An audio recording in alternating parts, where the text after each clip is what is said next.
Millionaire husband caught spoiling his mistress wife finds out and takes revenge. You won't believe the scandal that's about to unfold. Under the glittering lights of Manhattan high society, wealthy entrepreneur Donovan Carlyle, beloved husband and public philanthropist, has a dark secret. In the midst of lavish parties and quiet power deals, he's been showering a mysterious mistress with obscene amounts of money and extravagant gifts. His dutiful wife, Victoria, suspects something is wrong when his late nights and cryptic phone calls become impossible to ignore. Little does she know that her quiet investigation will lead to a betrayal so shocking it will shatter the perfect life. They've built and set the stage for a whirlwind of revenge. A warm flush of satisfaction spread across Victoria Carlyle's cheeks as she mingled amid the gilded ambience of the Waldorf Astoria's grand ballroom. Tonight was a prestigious gala in support of the Metropolitan Museum of Art, a fundraiser. Donovan Carlyle, her husband, had co-sponsored. It was the type of event that combined two of his passions, philanthropy and networking, with Manhattan's elite. Dressed in an elegant black Versace gown, Victoria glided between groups of well-heeled guests, smiling gracefully each time she heard Donovan's name on their lips. He was admired for his financial acumen, his civic generosity, and the aspirational story of having built Carlyle Financial Partners from the ground up. At 42, Donovan was the picture of a self-made millionaire who had soared beyond expectations. Victoria, a year younger, had been by his side since their university days, a love story so perfect. The tabloids ate it up, but as the night progressed, Victoria noticed Donovan's subtle absences. He disappeared from the ballroom for long stretches, returning with a tensed jaw and a forced smile. When asked, he claimed he was merely taking important calls from overseas investors. She tried to believe him, tried to rationalize that, yes, a big investor in Hong Kong might require immediate attention. Yet her intuition, sharpened by years of seeing Donovan in every mood and scenario, pricked at her heart. This wasn't normal business tension, it felt different. Even more alarming was how he guarded his phone like it was a fragile artifact. Whenever Victoria passed nearby, Donovan would slip the device into his jacket pocket. If it pinged with a message, he'd check it discreetly, gaze flicking toward her as though worried she might pry. Moments like these planted the first seeds of dread in Victoria's mind, but she suppressed them for the sake of the evening. Their marriage of 15 years had seen countless triumphs, expanding businesses, philanthropic achievements, even the heartbreak of 2 miscarriages that tested their resolve. Through it all, they'd emerged stronger, or so Victoria believed. Yet lately, Donovan had grown distant. Gone were the playful morning banter and spontaneous date nights. In their place were hushed phone calls, hushed text alerts, and unexplained receipts stuffed at the bottom of his briefcase. As Victoria wandered toward the grand buffet table decorated with fresh orchids, a longtime family friend, Deborah Masterson, sidled up to her. Deborah was a socialite with an uncanny knack for sniffing out gossip. She offered Victoria a glass of champagne, leaning in with a conspiring grin. "I've barely seen you two together this evening," Deborah remarked lightly, scanning the ballroom for Donovan. "Is he finalizing some hush-hush acquisition we're all going to read about in tomorrow's press?" Victoria mustered a practiced smile. "You know Donovan, always juggling. Probably on another call about an expansion project." Deborah's knowing gaze lingered on Victoria's expression. "Just make sure he doesn't juggle too much, darling," Deborah said, her voice layered with insinuation. "Even the best performers can drop something sooner or later." Those words settled into Victoria's mind like cold stones. She suddenly felt she was witnessing the start of a performance in which one ball was about to fall. The next morning, Victoria awoke early to soft sunlight, filtering through the sheer curtains of their penthouse bedroom overlooking Central Park. Donovan was already gone, his side of the bed cold. It was not unusual for him to leave early for business meetings. Yet something about his recent pattern made her uneasy. Instead of letting suspicion consume her, Victoria tried to channel it into practical steps. She had once interned as a junior reporter for a local newspaper before settling into her role as Donovan's partner in both business and philanthropy. That old investigative instinct stirred. With a quick breath, she decided to do a little snooping. She began by checking Donovan's closet. A new tie from Hermes, still in its box, sat on the top shelf. Surprising, because Donovan typically removed all tags and packaging the moment he came home. She let her gaze wander across the rows of impeccable suits, eventually pausing on his hamper. With a flush of guilt, she lifted the hamper's lid. A single crumpled receipt lay at the bottom, date stamped from the day before. It was from Tiffany and Company, for a diamond bracelet, yet not the style Victoria would ever wear. She double-checked the date. Just last week, he'd spent nearly $8,000 on a piece she'd never received, never even heard of. A vise tightened around her heart. She carefully refolded the receipt, placing it back where she found it. Just as she finished, Donovan's phone vibrated on the nightstand, left behind in his rush. Victoria stared at it, logic warring with morality. She'd never invaded his privacy like this before, but that suspicious tension overwhelmed her reservations. She lifted the phone, only to find it locked with a passcode. Donovan had always used a simple 4-digit code. Victoria used to know it.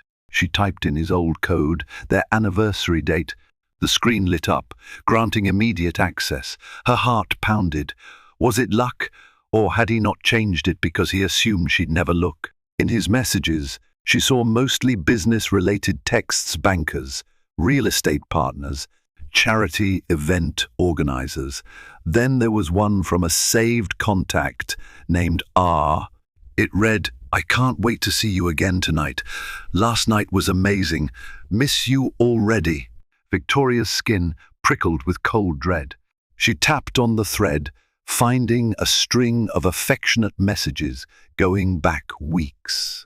So R was someone close, intimately close, and Donovan had been meeting her frequently. Then a photo caught Victoria's eye, a younger woman with dark hair in a sleek bob, wearing a faintly familiar diamond bracelet. Her posture was confident, her eyes glinting with mischief. The photo's angle suggested it might have been a selfie she'd sent Donovan. Victoria's stomach lurched. That bracelet had to be from Tiffany and Company, the same style from the receipt.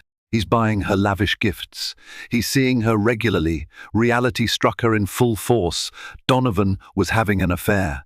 She closed the phone carefully, placing it back on the nightstand as though it had never moved. She couldn't even cry yet. The shock was too raw. Slowly, she left the bedroom, the seeds of a plan forming in her mind. A surge of anger and betrayal spurred Victoria to consider calling Donovan right away, to unleash her fury and demand an explanation. Yet years of social polish and strategic thinking held her back. She also recalled Deborah's cryptic remark at the gala, hinting that secrets inevitably come to light. Victoria needed more than just an emotional outburst. She needed irrefutable proof and a plan. She had once read that a single confrontation without leverage could lead to her husband denying everything, twisting facts. She couldn't handle gaslighting. She wanted the upper hand. That afternoon, she visited her close friend Dr. Asha Chaudhary, a psychologist who occasionally advised couples but specialized in stress management and family dynamics. Asha's corner office near Columbus Circle had plush chairs, shelves filled with academic texts, and a sense of quiet calm. A small water fountain trickled in the background, meant to soothe visitors, but Victoria felt anything but calm. Without revealing every detail, Victoria confided in Asha, describing Donovan's suspicious behavior, though she stopped short of mentioning the explicit text messages. Asha listened intently, occasionally jotting notes. "Have you confronted him yet?" Asha asked gently, tapping her pen against the notepad. "No," Victoria replied, swallowing the lump in her throat. "I wanted to, but something told me to wait. That was wise," Asher said. "If you approach him with partial evidence, he might manipulate the situation. Men in powerful positions can be skilled at deflection. You need to be prepared emotionally and practically. Whatever the truth is, you deserve clarity." Victoria exhaled. "You're right." I'm still in shock." Asher leaned forward, her voice compassionate. "Do you have support beyond me? Family, close friends, someone you can trust to hold you together if things become overwhelming?" Victoria nodded, though uncertain. Her parents lived in Florida, not exactly within easy reach. Most of her local network were Donovan's professional contacts or society acquaintances. Only a few real friends, like Asher, might stand by her if a scandal erupted. Before leaving, Asher offered one parting piece of advice. Gather your evidence, stay composed, and decide what outcome you want. Is it saving the marriage, or is it something else? Once you're sure, approach him. On the cab ride home, tears finally welled in Victoria's eyes. She was uncertain whether she could ever forgive Donovan, or if she even wanted to. But she also realized the financial complexities. Carlyle Financial Partners was a multi-million-dollar enterprise. Divorce would lead to lawyers, division of assets, and a public fiasco in the tabloids. For the next week, she quietly expanded her investigation.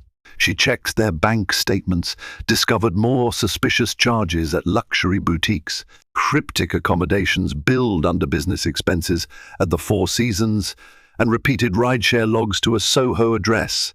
The mistress, it seemed, was living quite comfortably on Donovan's dime. Victoria felt the heartbreak, but beneath it flickered something more potent, a simmering desire for revenge. Victoria's curiosity turned into a compulsion. She needed to see this mysterious woman, in person, if only to confirm her existence and gauge the threat she posed. Gathering the addresses from Donovan's rideshare history and some scouring of city records, Victoria pinpointed an upscale condominium in Soho. The building boasted a doorman, a marble lobby, and private elevator access to each unit. One brisk afternoon, dressed inconspicuously in a tan trench coat, hair tucked under a simple black cap, Victoria stationed herself across the street. She sipped coffee from a nearby cafe and tried to quell the queasy feeling swirling in her stomach. She felt like a spy in her own life story, waiting for the affair to materialize before her eyes.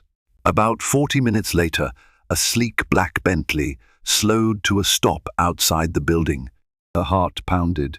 It was Donovan's personal car, instantly recognizable by the distinctive rims and license plate. The driver got out and opened the rear passenger door. Out stepped Donovan, wearing a tailored navy suit, his posture tense.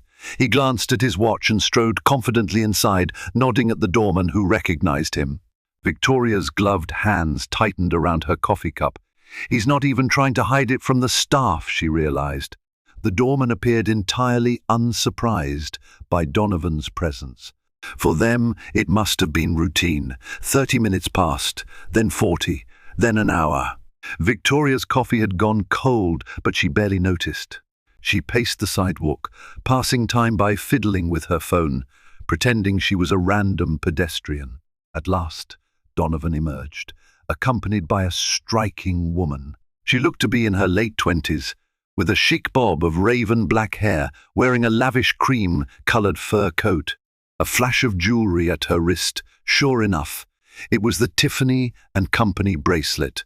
She tossed her head back, laughing at something Donovan said, then placed a proprietary hand on his arm as they approached the Bentley.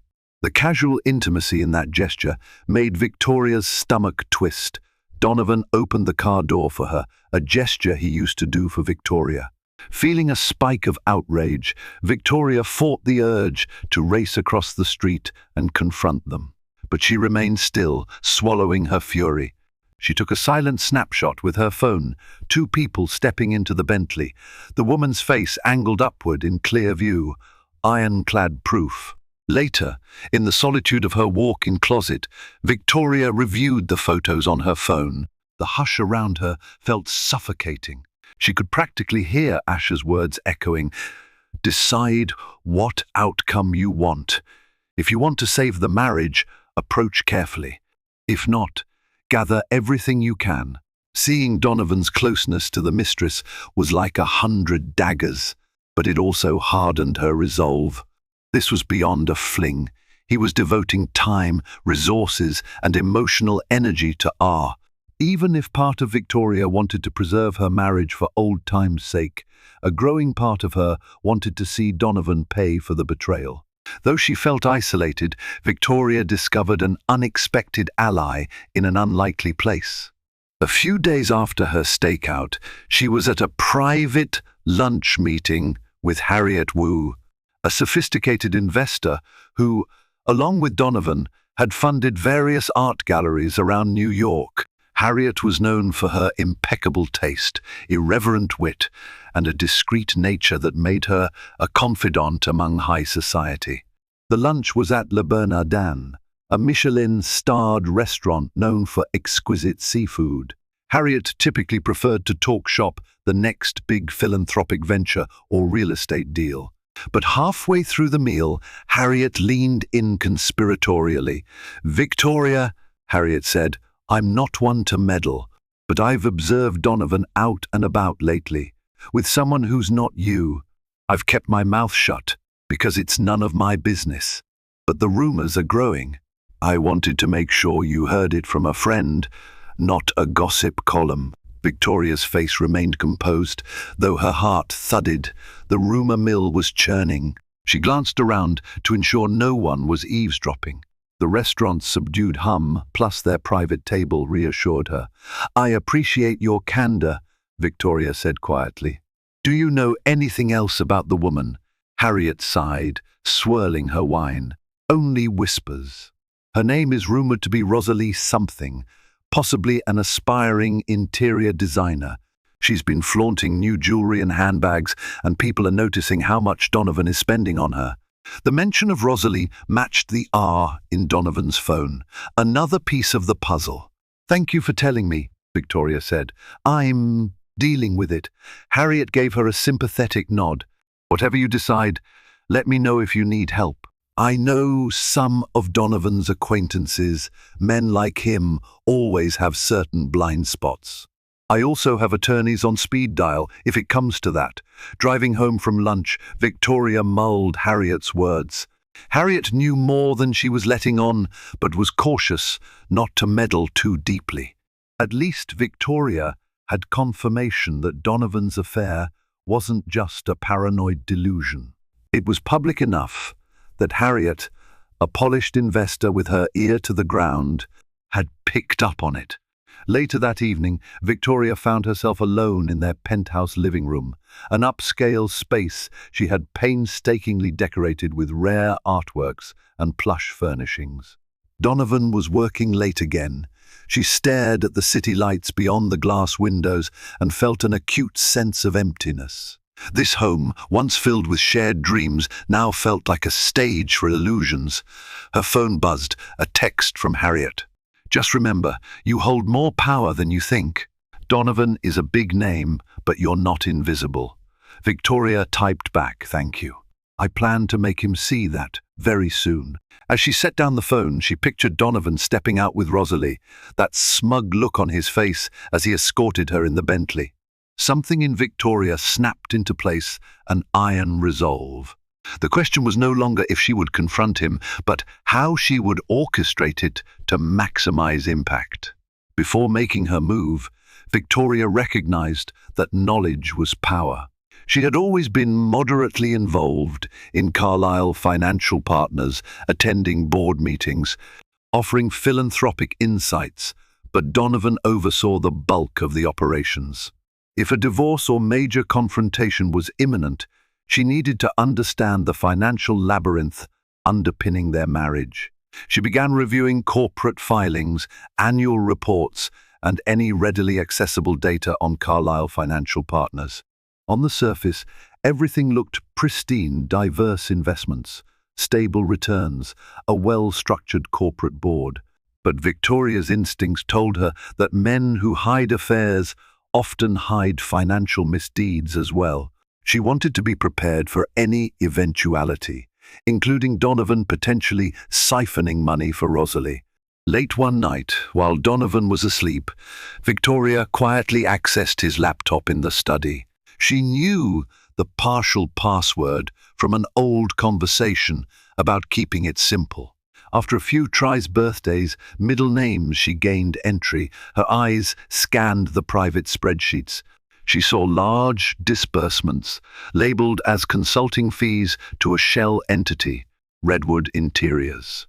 This immediately caught her attention because she recalled Harriet's rumor Rosalie claimed to be an interior designer. Redwood Interiors might be her front company. The sums were staggering, tens of thousands of dollars each month. Victoria took photographs of the screen with her phone. She also forwarded certain documents to a secret email account she'd created earlier that day.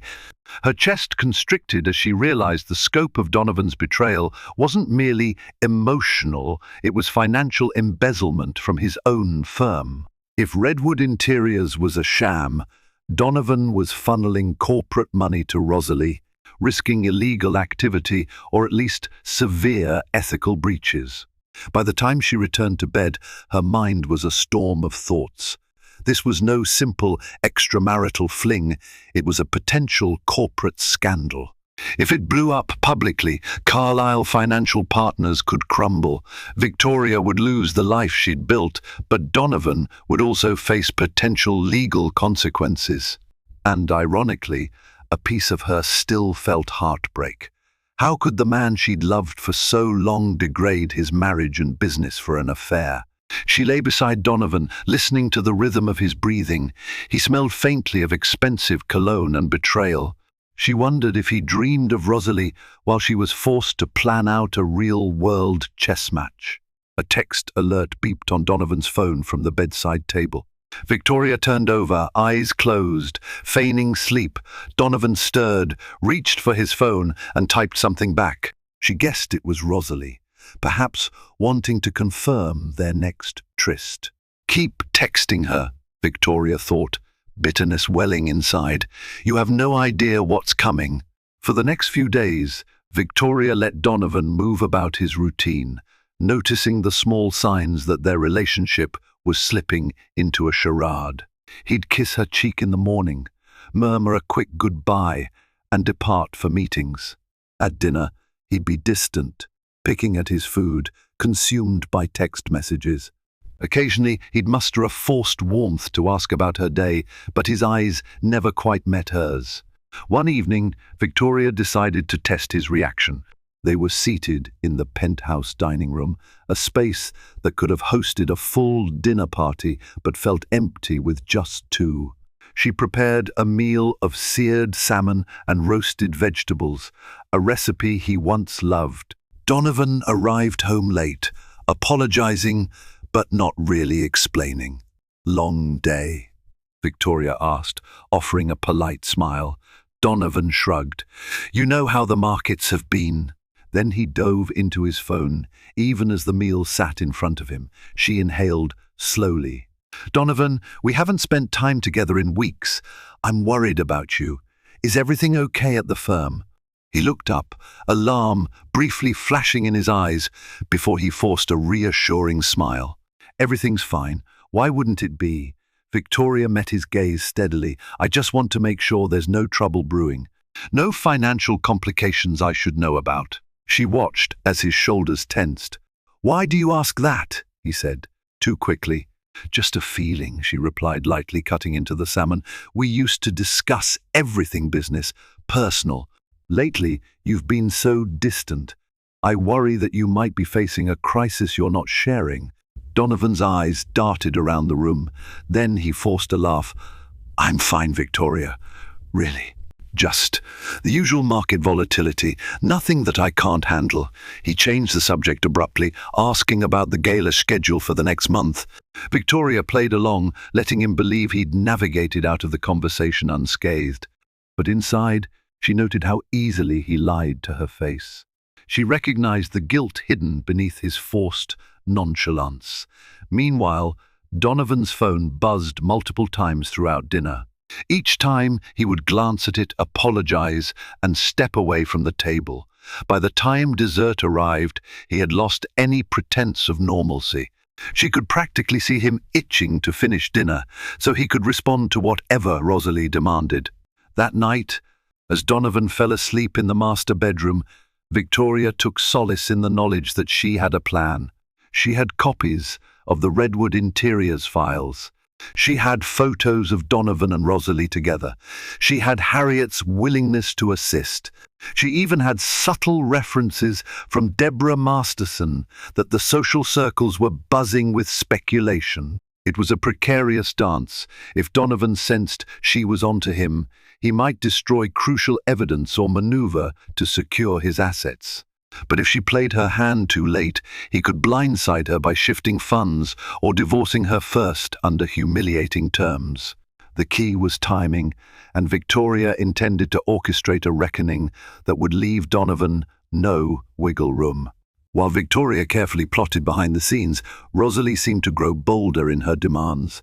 Donovan's expenditures on Redwood Interiors spiked. Victoria discovered additional line items hidden in Carlyle Financial Partners' miscellaneous budgets, everything from private jet charters to luxury furnishings for Rosalie's Soho condo. The brazen scope of Donovan's spending was staggering, and apparently Rosalie was fueling it. One afternoon, while reviewing yet another suspicious invoice, Victoria's phone rang. The caller ID was unknown. She considered ignoring it, but instinct nudged her to answer. "Hello?" Victoria said. A pause, then a female voice. "Is this Victoria Carlyle?" "It is," Victoria replied, her heart pounding. She could sense confrontation looming. "This is Rosalie Martin," the woman said, her tone both smooth and confrontational. "Donovan's friend." Victoria's grip tightened on her phone. She forced her voice to remain calm. "All right, Miss Martin. To what do I owe this call?" Rosalie hesitated, then exhaled audibly. "I want to make something clear. Donovan and I are in love. He's not happy with you. He's only with you because you're entwined in his business. But that's going to change soon. We're moving forward together." Victoria's mind reeled. How dare she call me? She'd prepared to confront Donovan, not his mistress. But in her careful, controlled manner, she responded, "I see. And Donovan asked you to share this, did he?" "No, but he's not denying it either," Rosalie snapped. "I'm calling because we're tired of hiding. Donovan's planning to file for divorce soon. He wants you to keep things civil, to walk away without a fight. Trust me, you'll get a decent settlement if you just cooperate." Rage flared in Victoria. She could barely speak for a moment. "So, that's the plan, try to scare me into compliance?" But she knew better than to lash out. Instead, she let a cool laugh escape her lips. "Rosalie, you have no idea what you're talking about. And you have no idea who I am. Trust me, if Donovan wants a divorce, he can speak to me himself, face to face. Meanwhile, the first suggests you be careful making demands on his behalf." Rosalie's confidence wavered. "Don't be foolish," she hissed. "Just don't stand in our way. You'll regret it if you do." With that, she ended the call. Victoria set her phone down, chest heaving with fury. So Donovan's mistress had grown impatient and decided to forcibly push her aside. She thinks Donovan will cave to her ultimatum. She underestimates me, but the call also validated a creeping fear. Donovan might indeed be maneuvering for a quick divorce. If Rosalie had seized the initiative to threaten Victoria, it meant they might be close to revealing their affair publicly. That scenario put Victoria at risk of becoming the humiliated wife in tabloids, overshadowing any leverage she might have. A swirl of determination steeled her. "I won't be cornered. I'll strike first and make sure the world sees what he's really done." Realizing the time for secrecy was drawing to a close, Victoria enlisted the support of her most trusted allies. First, she called Harriet Wu, who listened with rapt attention to the entire story, the Redwood Interiors scheme. Rosalie's phone call Donovan's hints at a possible divorce. "This is worse than I imagined," Harriet remarked soberly over the phone. "We need to ensure you're protected legally and financially. I can introduce you to a top-notch attorney, if you want." "Thank you," Victoria said. "I'll need one soon. I also need to expose Donovan's wrongdoing at the right moment so he can't spin it in his favor." Harriet agreed to help gather evidence and connect her with a discreet but formidable lawyer named Gabriel Stone. He specialized in high-profile divorces and corporate litigation, a combination that seemed tailor-made for Victoria's predicament. Next, Victoria reached out to Asha, her psychologist friend, for emotional fortitude. While Asha wasn't a legal expert, her guidance on coping mechanisms proved invaluable. "You're going into battle," Asha said. "Protect your mental well-being. Don't underestimate how draining it can be. Keep close to those who genuinely support you, and remember that your self-worth doesn't depend on Donovan's behavior." Asha's words struck a chord. Despite her heartbreak and anger, Victoria needed to remember who she was before Donovan overshadowed her life. She had her own ambitions, her own sense of identity, and for too long she had lived in her husband's spotlight. With Harriet's help, Victoria met Gabriel Stone in a private corner of his Madison Avenue office. The tall, silver-haired attorney listened intently as Victoria recounted Donovan's affair, the financial improprieties, and the threats from Rosalie. Gabriel leafed through the copies of documents and photos Victoria had gathered. "You've done your homework," Gabriel said, nodding with approval. "We have evidence of corporate funds going to Redwood Interiors. If that's a front for his mistress, it's potentially a legal violation, especially if Carlyle Financial Partners has shareholders or partners who'd see this as misuse of company assets. This can be leveraged." Gabriel proposed a strategic approach. One, confront Donovan with the evidence privately, once all is in place. Two, threaten to expose him to the board and the authorities if he denies wrongdoing or tries to cut Victoria out. Three, if he resists, proceed with legal action, providing the evidence to the board and potentially the media. Victoria's heart pounded with mingled nerves and vindication. This plan could lead to a public scandal, but it would also ensure Donovan couldn't simply cast her aside as an unfit wife. She had the power to decide how far to push the matter. As she left Gabriel's office, she felt both a chill and a spark in her veins. She was about to blow up the carefully curated image of Donovan Carlyle.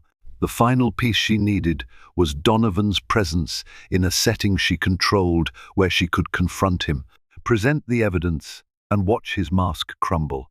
A week later, Victoria orchestrated a dinner at home, inviting Donovan under the pretext of celebrating the completion of her newly launched charity project. She prepared a sumptuous meal, arranged fresh roses on the dining table, and wore a tasteful burgundy dress he had once admired. Her plan was to lull him into a false sense of normalcy before launching her confrontation. Donovan arrived looking uneasy. Perhaps he sensed an undercurrent of tension in her voice. But he went along, offering a bottle of vintage Bordeaux and forced compliments on the decor. "This is nice," he said, settling into his seat. "We haven't done a private dinner in a while." Victoria poured wine into 2 crystal glasses. "No, we haven't," she said, keeping her tone neutral. They ate in measured silence, exchanging only superficial pleasantries. Donovan glanced repeatedly at his phone, probably expecting a message from Rosalie. Victoria's heart thumped in anticipation.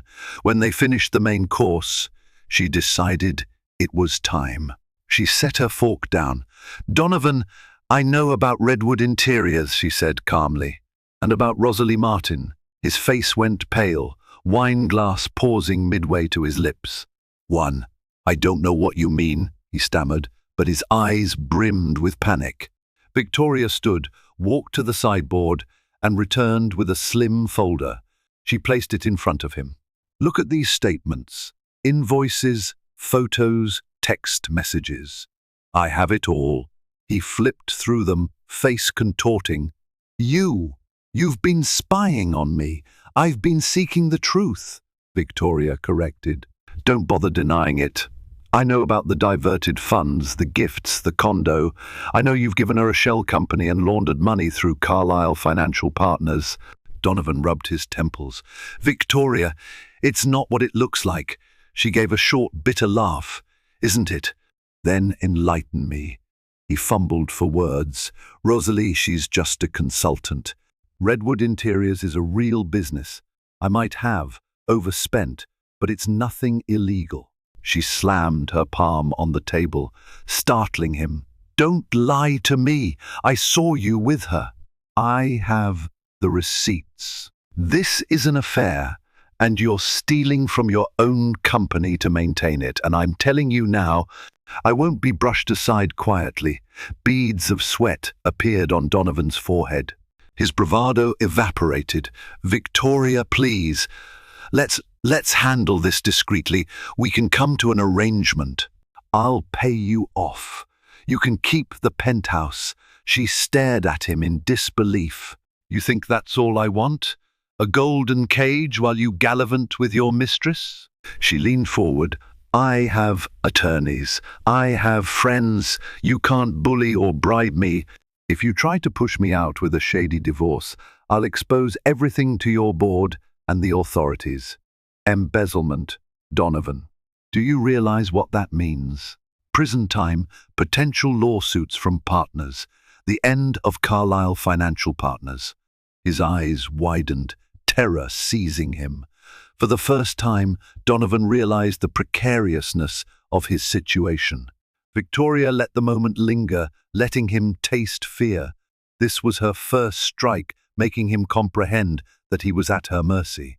Donovan retreated to the study, needing a moment to think. Victoria let him go. She'd said her piece, and it was his turn to grapple with the consequences. Her hands trembled as she cleared the dishes, adrenaline coursing through her. Confrontation always feels different than imagined, more chaotic, more raw. Soon Donovan emerged, phone in hand. His voice was subdued. Rosalie is demanding we meet tonight. She knows something's happening. I told her I need time. Victoria arched an eyebrow. Time for what? To coordinate your stories? To hide the money? No, he said, exhaustion lining his face. I'm done lying, but I need to handle this carefully. Handle what carefully? She demanded, stepping forward. I'm not leaving until we resolve this. He hesitated, shoulders slumping. I want to salvage Carlyle Financial, and if there's any hope at all for us, I want to do it right. But Rosalie, she's a wild card. A mirthless smile curved Victoria's lips. A wild card you created. Let me guess, she's threatening to go public unless you divorce me and give her more money? He nodded, exhaling shakily. Yes, she already called me Donovan. She tried to intimidate me. You should know, she's not the only one with teeth. Donovan pressed a hand against the wall, staring at the floor. I messed up, Victoria. I never intended for it to get this far. It started as a fling. She was exciting younger. I was feeling bored. I'm sorry. But she demanded more and more, and I was too deep in it both emotionally and financially. Victoria's voice hardened. Save the sob story. You betrayed me, your firm, and yourself. The question is how we move forward. Will you sign over a fair settlement and step down from Carlyle Financial? If I keep quiet, or do I blow it all up? A flicker of desperation crossed Donovan's features. Victoria, let me fix this. If I sign everything over to you, the company might still collapse. The board relies on my leadership. The moment they hear about Redwood Interiors, it's game over. Investors will flee. And if there's a scandal, your life is destroyed too. She paused. Then what do you propose? He rubbed his face, tears threatening to form. "I'll break it off with Rosalie tonight. I'll come clean to the board about misallocated funds, but only partially frame it as an unfortunate partnership that went sour. I'll repay it with my personal fortune. I'll do whatever you want, but just, please, don't expose this to the media. Please don't walk away." A swirl of emotions battered Victoria's heart: anger, sadness, a faint echo of the love they once shared. She saw him now, not as the confident mogul, but as a fragile, terrified man. The tension was palpable. One misstep could lead to mutual destruction. She inhaled shakily. "If I agree to keep this quiet for now, you must abide by my terms, and I want Rosalie gone completely. No hush money continuing behind my back, no clandestine meetings."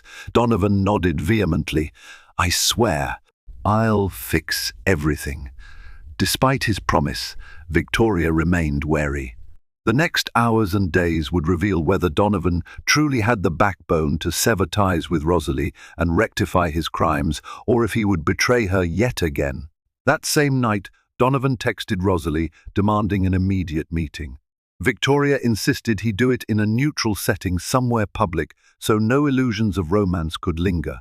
They agreed on the lobby bar of the Peninsula, an upscale hotel in Midtown Manhattan. Victoria wouldn't be present, but Donovan promised to record the conversation for proof. Reluctantly, Victoria agreed to trust him, but she had Harriet on standby near the hotel, prepared to intervene if needed. Donovan left around 9. Victoria paced the living room, nerves on edge. She recalled Rosalie's threats. How cunning or desperate might she be? Time crawled by. Finally, at midnight, Donovan returned, collar undone, looking shaken. "How did it go?" Victoria demanded, arms crossed. He sank onto the sofa. She went ballistic. She screamed at me in front of other patrons. Told me if I left her, she'd sell the story to the tabloids and leak all my dirty secrets. She threatened you too, claiming she'd ruin your social standing and reputation. Victoria's jaw clenched. "So what was your response?" I told her I'd end it either way. I offered a one-time settlement to help her move on money from my personal account, but she refused. She wants everything. She's delusional, says she's built a life around me and won't let it go without a fight. A sick feeling churned in Victoria's stomach. So she's not backing down, she's not. Donovan exhaled shakily. "I'm sorry." At that moment, Harriet called. Victoria put it on speaker. "I saw Rosalie storm out of the hotel," Harriet reported. "She was on the phone with someone, ranting. I recorded a snippet. She threatened to contact the New York Post with the story. She might demand interviews. She's out for blood." Victoria closed her eyes. It was the worst-case scenario, a furious mistress scorned, eager to milk the scandal for all it was worth. With Donovan's company and fortune at stake, and Victoria's reputation, Rosalie had a potent weapon. "I'll talk to Gabriel Stone," Victoria told Harriet. "We need to prepare for a possible media onslaught, legal disclaimers, cease and desist letters, anything to stop her from selling the story." After Harriet hung up, Donovan slumped forward, burying his face in his hands. "I never meant for it to turn into this," he whispered. Victoria's shoulders felt heavy. Part of her wanted to lash out at him again, to remind him that he had set these events in motion. But exhaustion dulled her anger. Instead, she quietly said, "Go to the guest room. I need to think." He nodded, tears glistening in his eyes, and shuffled away. Alone in the living room, Victoria felt an odd mixture of triumph and dread. She had forced Donovan to choose her over Rosalie, but now Rosalie threatened to blow up both their lives. "Revenge is cyclical," she thought. "I sought mine. Now she seeks hers." Victoria realized that, ironically, she and Donovan were now allies against a common enemy. But how long could such an uneasy alliance hold when betrayal still lay between them like a rotting corpse? The storm broke the next morning, just as the sun rose over the Manhattan skyline. A website known for salacious gossip published an anonymous tip. Millionaire mogul cheats on socialite wife with a young designer embezzles company funds to shower mistress with gifts. Though no names were explicitly mentioned yet, the swirling rumors pointed straight to Donovan Carlyle and Redwood Interiors. Victoria's phone erupted with calls and messages from acquaintances, reporters, and social media contacts. Harriet texted, "The cat's out of the bag. Are you okay?" Asha left a voicemail, "I'm here if you need to talk. Stay strong." Even Deborah Masterson chimed in with a cryptic, "Told you secrets don't stay hidden." Donovan emerged from the guest room, disheveled, phone clutched in his hand. "It's bad," he said. "We need to release a statement, deny everything." Victoria stared at him, shaking her head. "Denying everything will only stoke the fire. We have evidence that you did misappropriate company funds.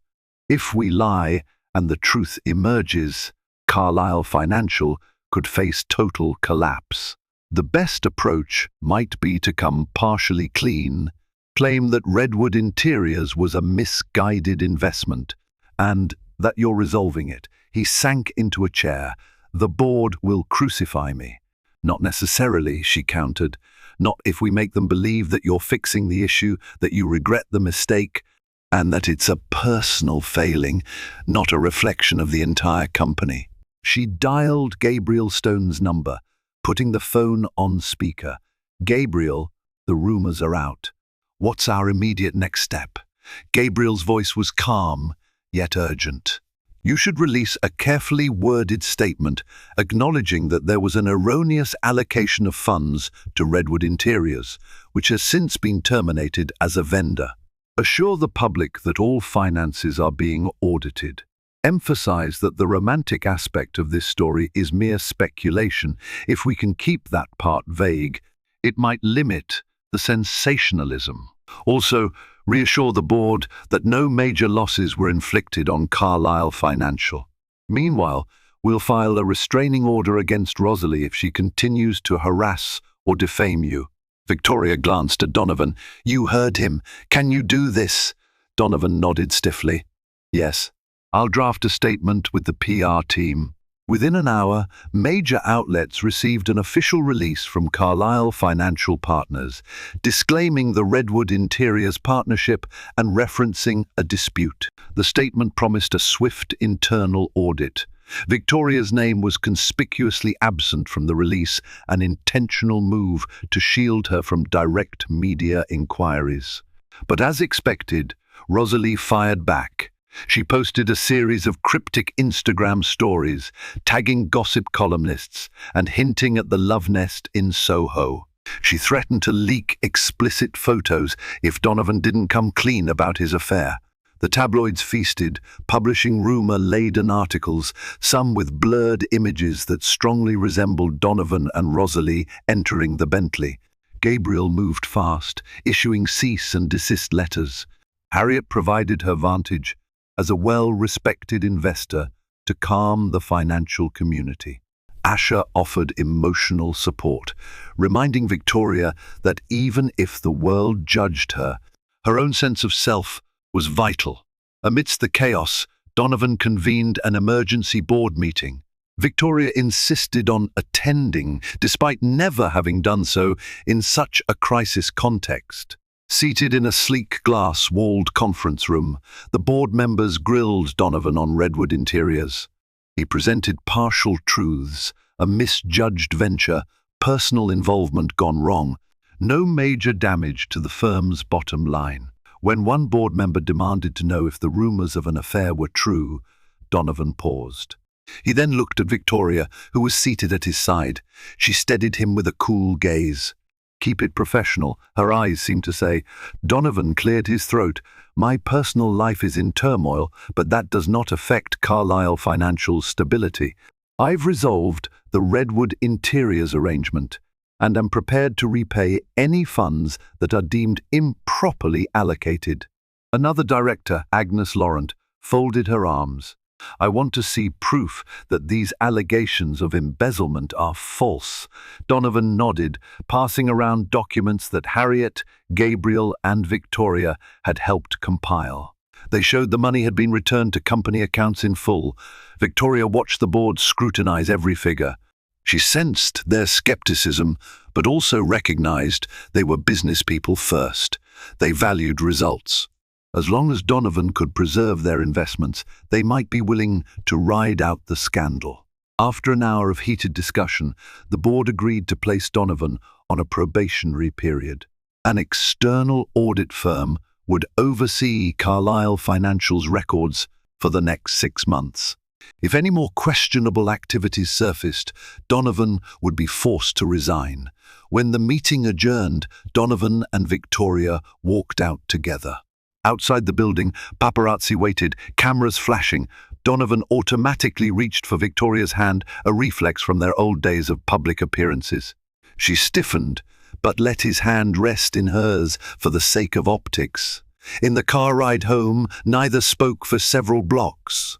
Finally, Donovan sighed. "Thank you for standing by me in the board meeting." She stared out the window at the blur of city streets. "I didn't do it for you alone. I did it for the company, for our legacy, and for myself." He swallowed. "I understand. And Rosalie? She'll keep screaming, but with the legal blockade we've set up, her power is limited. If she tries to leak personal photos, we'll countersue for defamation. We can't stop tabloids from speculating, but she can't produce much more without incriminating herself." Donovan nodded, relief flickering. But he knew as well as Victoria did that their relationship was ravaged. The alliance they showed the world was a temporary front, forged to stem the crisis. Whether their marriage could survive at all was a separate question, one overshadowed by heartbreak and betrayal. By the time they reached their penthouse, a heavy silence hung in the air. Donovan turned to her. "I want you to know, I'm sorry, truly." Victoria gave a faint nod. "Those words ring hollow right now. Let's focus on moving forward with legal formalities. Maybe in time, we can figure out what's left of us.